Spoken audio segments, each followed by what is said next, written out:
والصلاة والسلام على سيد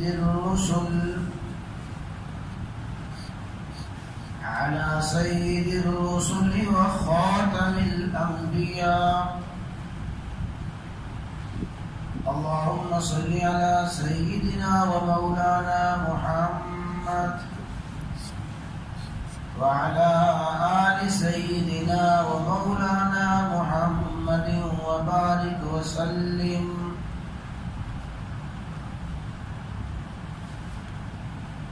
عن حذيفة رضي الله تعالى عنه أن رسول الله صلى الله تعالى عليه وسلم أتى سباطة قوم فبال عليها قائما. وعن عائشة رضي الله تعالى عنها قالت: من حدثكم أن النبي صلى الله تعالى عليه وسلم كان يقول قائما فلا تصدقوه، ما كان يقول إلا قاعدا، أو كما قال النبي صلى الله تعالى عليه وسلم.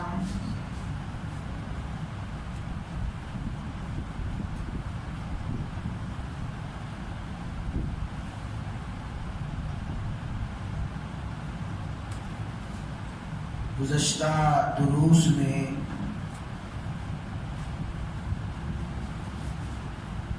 بات یہ چل رہی تھی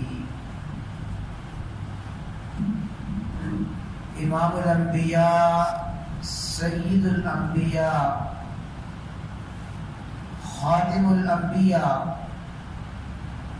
سیدنا و مولانا محمد الرسول اللہ صلی اللہ تعالی علیہ وسلم نے یہ پیشین گوئی فرمائی کہ میری امت میں شدید اختلاف ہوگا، اور پھر آپ نے شدید اختلاف سے بچنے کا جو حل ارشاد فرمایا، اس اختلاف سے محفوظ رہنے کا جو طریقہ ارشاد فرمایا، اس حوالے سے بات چل رہی ہے. فرمایا: فَعَلَيْكُمْ بِسُنَّتِي وَسُنَّةَ الْخُلَفَاءِ الرَّاشِدِينَ الْمَهْدِيِّينَ. جب میری امت میں شدید اختلاف ہو تو تم میری سنت کو اور خلفاء راشدین کی سنت کو لازم پکڑ لینا. کل عرض کیا گیا تھا کہ رسول اللہ صلی اللہ تعالی علیہ وسلم نے جو لازم پکڑنے کا حکم دیا اور عمل کرنے کا حکم دیا، فرمایا بسنتی، میری سنت کو لازم پکڑنا، میری سنت پر عمل کرنا.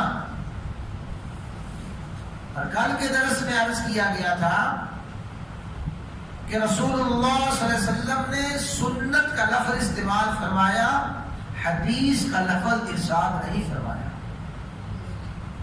اس لیے کہ ہر حدیث ہر حال میں قابل عمل نہیں ہے.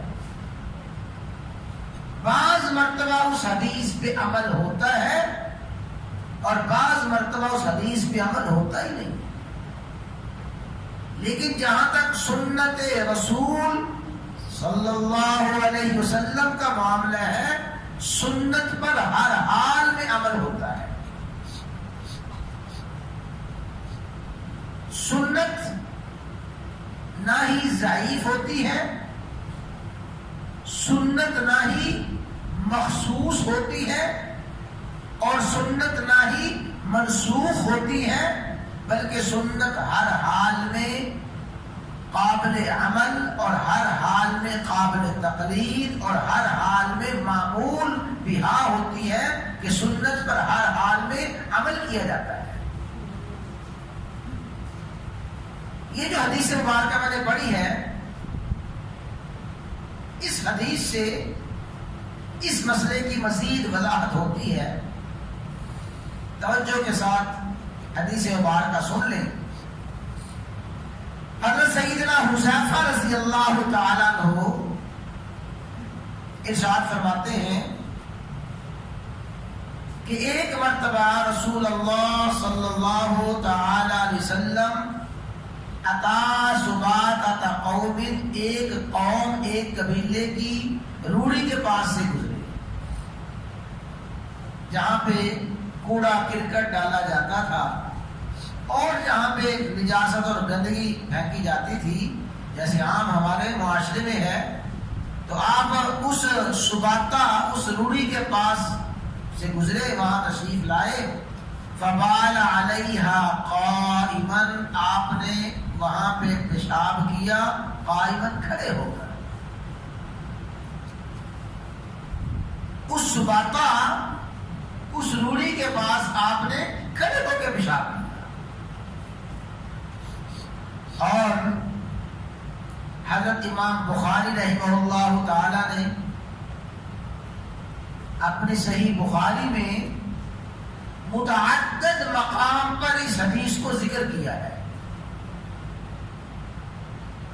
پھر حضرت امام مسلم رحمہ اللہ تعالی نے اپنی صحیح مسلم میں اس حدیث کو متعدد مقام پہ ذکر کیا کہ رسول اللہ صلی اللہ علیہ وسلم نے بال علیہا قائما، اس مقام پہ کھڑے ہو کے پیشاب کیا۔ بخاری اور مسلم حدیث کی دونوں بڑی کتابوں میں اسی حدیث کو ذکر کیا گیا ہے۔ بخاری اور مسلم میں کہیں بھی اس حدیث کے منافی، اس حدیث کے برعکس کوئی حدیث ذکر نہیں کی گئی۔ بخاری میں بھی یہی ہے کہ رسول اللہ صلی اللہ علیہ وسلم نے کھڑے ہو کے پیشاب کیا، اور مسلم شریف میں بھی یہی حدیث ہے۔ دیکھیے میرے بھائیوں، یہ حدیث ہے، رسول اللہ صلی اللہ علیہ وسلم کی حدیث، آپ کا قول، آپ کا عمل، جو کچھ آپ نے فرمایا، جو کچھ آپ نے کیا، حدیث ہے۔ لیکن اصل سنت کیا ہے؟ اور سنت کی تعریف جو عرض کی گئی تھی، الطریقۃ المسلوکۃ فی الدین، وہ دینی راستہ، دینی معاملات کی وہ راہ، المسلوکہ، جس پہ چلا گیا ہے۔ رسول اللہ صلی اللہ علیہ وسلم نے ایک عمل کیا، پھر اس عمل پہ صحابہ کرام چلے ہیں، اور صحابہ کرام میں سب سے اول درجہ خلفائے راشدین کا ہے۔ خلفائے راشدین اس راستے پہ چلے اور عام صحابہ کرام اس راستے پہ چلے، وہ طریقہ صحابہ کرام اپنائے رہے، تابعین، تبع تابعین نے، اور آج تک امت میں مجموعی لحاظ سے کوئی بھی ایسا وقت نہ گزرا ہو کہ امت نے اس راستے کو اختیار نہ کیا ہو۔ الطریقۃ المسلوکۃ فی الدین، وہ دین کا راستہ، دینی معاملات میں وہ راہ جس پر چلا جائے، اسے کیا کہا جاتا ہے؟ سنت کہا جاتا ہے۔ رسول اللہ صلی اللہ علیہ وسلم کی حدیث تو یہ ہے، اور میں نے عرض کیا کہ بخاری میں بھی، مسلم میں بھی یہی حدیث ہے، اور یہاں حضرت امام ترمذی رحمہ اللہ تعالیٰ نے یہی حدیث نقل فرمائی۔ لیکن سنت عمل کیا ہے اس کو سن لیں۔ سیدہ عائشہ الصدیقہ ام المومنین طیبہ طاہرہ زوج النبی صلی اللہ علیہ وسلم ارشاد فرماتی ہیں، من حدثکم ان النبی صلی اللہ علیہ وسلم کان یقول قائما فلا تصدقوا، اگر تمہارے سامنے کوئی شخص یہ بات بیان کرے، اگر تمہیں کوئی یہ بتائے کہ رسول اللہ صلی اللہ علیہ وسلم کھڑے ہو کے پیشاب کیا کرتے تھے، فلا تصدقوه، اس کی بات کی تصدیق نہ کرنا۔ کوئی یہ کہتا ہے، ظاہر ہے کہ کسی صحابی نے ہی کہنا تھا، اگر تمہارے سامنے کوئی یہ حدیث بیان کرے اور تمہارے سامنے کوئی یہ بات کرے کہ رسول اللہ صلی اللہ علیہ وسلم کھڑے ہو کے پیشاب کیا کرتے تھے، فلا تصدقوا، اس کی تصدیق نہ کرنا۔ کیوں؟ ما کان یبول، آپ پیشاب نہیں کرتے تھے الا قاعدا، مگر بیٹھ کے کیا کرتے تھے۔ آپ بیٹھ کے پیشاب کیا کرتے تھے، کھڑے ہو کے پیشاب نہیں کیا کرتے تھے۔ کل عرض کیا گیا تھا نا، ایک ہے معمول اور ایک ہے وقتی ضرورت۔ حدیث مبارکہ میں وقتی ضرورت کا ذکر بھی ہے کہ ضرورت کے لیے آپ نے یہ عمل کیا، لیکن آپ معمول کے مطابق ایسے نہیں کیا کرتے تھے۔ جو ضرورت کے مطابق عمل ہے اور حدیث میں اس عمل کا ذکر ہے، اس عمل پہ خلفائے راشدین نے، صحابہ کرام نے عمل نہیں کیا، اس حدیث پہ عمل نہیں کیا جائے گا۔ عام معمول میں اس حدیث پہ عمل نہیں کیا جائے گا، اس لیے کہ وہ حدیث ہے لیکن کیا نہیں ہے جی؟ سنت نہیں۔ آپ کا وہ عمل، آپ کا وہ فعل، آپ کا وہ کام حدیث میں تو ہے لیکن سنت نہیں ہے، سنت پہ عمل کیا جائے گا۔ اور حضرت سیدنا عمر رضی اللہ تعالیٰ ارشاد فرماتے ہیں کہ میں ایک مرتبہ پیشاب کر رہا تھا، رآنی النبی صلی اللہ علیہ وسلم ابول قائما، میں کھڑے ہو کے پیشاب کر رہا تھا، فقال یا عمر لا تبل قائما، آپ نے مجھے کھڑے ہو کے پیشاب کرتے دیکھ لیا، فرمایا کہ عمر کھڑے ہو کے پیشاب نہ کیا کرو۔ فاروق اعظم فرماتے ہیں فما بلت قائما بعد، اس کے بعد میں نے کبھی کھڑے ہو کے پیشاب نہیں کیا۔ حالانکہ رسول اللہ صلی اللہ علیہ وسلم نے کھڑے ہو کے پیشاب کیا ہے، لیکن وہ پیشاب کھڑے ہو کے کرنا وہ صرف حدیث ہے اور سنت نہیں ہے۔ سنت وہی جس راستے پہ صحابہ کرام چلے ہیں، خلفائے راشدین چلے ہیں، اور وہ راستہ یہی ہے کہ جب بھی پیشاب کرو بیٹھ کے پیشاب کرو۔ یہ جو رسول اللہ صلی اللہ علیہ وسلم کا عمل تھا، اتا سبات قوم، آپ ایک قوم کی روڑی کے پاس تشریف لائے، فبال علیہ قائما، آپ نے کھڑے ہو کے پیشاب کیا، یہ ایک وقتی ضرورت تھی۔ وقتی ضرورت کیا؟ محدثین علماء فرماتے ہیں لِأَنَّهُ لَمْ يَجِدْ مَوْضِعًا لِلْقُعُودِ، یا تو وجہ یہ تھی کہ وہاں بیٹھنے کی جگہ نہیں تھی۔ بعض مرتبہ ایسا ہوتا ہے کہ اگر آدمی وہاں پہ بیٹھے، مزید کپڑوں کو نجاست لگنے کا اور مزید کپڑوں کو ناپاکی لگنے کا اندیشہ ہوتا ہے۔ گندگی ہے اور گندگی اور نجاست کے پاس آدمی آ گیا ہے، ذرا وہاں پہ بیٹھے گا تو کپڑوں کو مزید گندگی لگے گی، نجاست لگے گی، وہاں بیٹھنے کی جگہ ہی نہیں ہے۔ یا او لمرض منعه عن القعود، یا کوئی ایسی بیماری ہے، اس بیماری کی وجہ سے آدمی بیٹھ نہیں سکتا۔ اور بعد نے فرمایا کہ اس وقت رسول اللہ صلی اللہ علیہ وسلم کے گھٹنا میں تکلیف تھی، درد تھا، گھٹنے میں درد ہے، ٹانگ میں درد ہے، کمر میں درد ہے، اس درد کی وجہ سے آدمی بیٹھ نہیں سکتا۔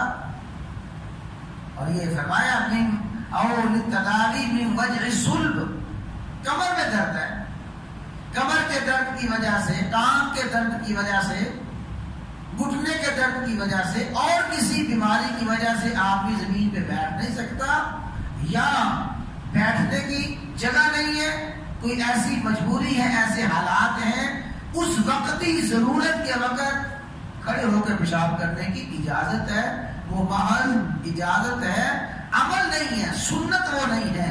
سنت یہی ہے ما کان یبول الا قاعدا، رسول اللہ صلی اللہ علیہ وسلم بیٹھ کے پیشاب کیا۔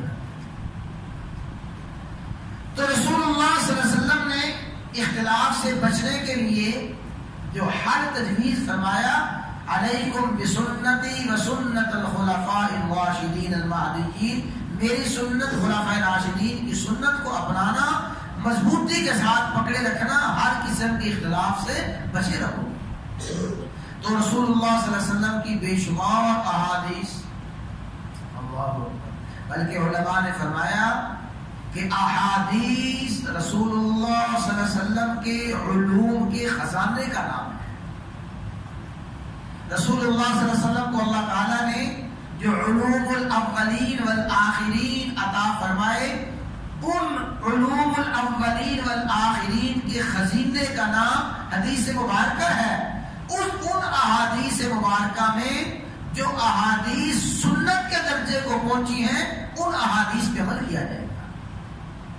وہ احادیث جو سنت کے درجے کو پہنچی ہیں، ان احادیث پہ ہر حال میں عمل ہوگا، باقی ہر حدیث پہ ہر حال میں عمل نہیں ہوتا۔ سنت کی اور حدیث کی دو مثالیں ذہن میں رکھیں، انشاءاللہ بات سمجھ آ جائے گی۔ ایک بہت بڑے محدث ہیں، وہ فرماتے ہیں کہ احادیث کو اور سنت کو یوں سمجھو کہ ایک ہے پنساری کی دکان، اس پنساری کی دکان سے آپ کو ہر قسم کی جڑی بوٹیاں مل جائیں گی، ہر قسم کی جڑی بوٹیاں، ہر قسم کے نسخے پنساری کی دکان سے مل جائیں گے، لیکن کیا خیال ہے ان جڑی بوٹیوں کو ہر کوئی استعمال کر سکتا ہے؟ اور فرمایا کہ ایک ہے حکماء کی دکان، حکماء کیا کرتے ہیں، اطباء کیا کرتے ہیں، ان جڑی بوٹیوں کو اور مختلف اشیاء کو جمع کرتے ہیں، اور جمع کر کے پھر ایک نسخہ تیار کرتے ہیں۔ فرمایا وہ جو نسخہ تیار کیا گیا ہے، اس نسخہ کو سمجھو وہ سنت کی طرح ہے کہ جس کو استعمال کیا جائے گا، اور عام احادیث جڑی بوٹیوں کی طرح ہے، ہر قسم کی جڑی بوٹی ہر کوئی استعمال نہیں کر سکتا۔ اور دوسرا فرمایا کہ ایک خول ہے، چھلکا ہے، پھر اس خول اور چھلکے کے اندر مغز ہے، اندر گودا ہے۔ خول اور چھلکے کی اہمیت بھی اپنی جگہ پہ ہے، وہ خول اور چھلکا بھی ضروری ہے، اور اندر جو گودا ہے وہ بھی ضروری ہے۔ خول اور چھلکے کی حفاظت کے لیے، خول اور چھلکے کو حفاظت کے لیے بنایا گیا ہے کہ اندر پڑے ہوئے گردے کی حفاظت کرے۔ اسی طرح جو سنت کی حفاظت ہے، سنت کی حفاظت احادیث کرتے ہیں۔ تو علیکم بسنتی و سنت الخلفاء الراشدین المہدیین، اللہ تعالیٰ پوری امت مسلمہ کو، پوری انسانیت کو رسول اللہ صلی اللہ علیہ وسلم خلفاء راشدین کی سنت پر عمل کرنے کی توفیق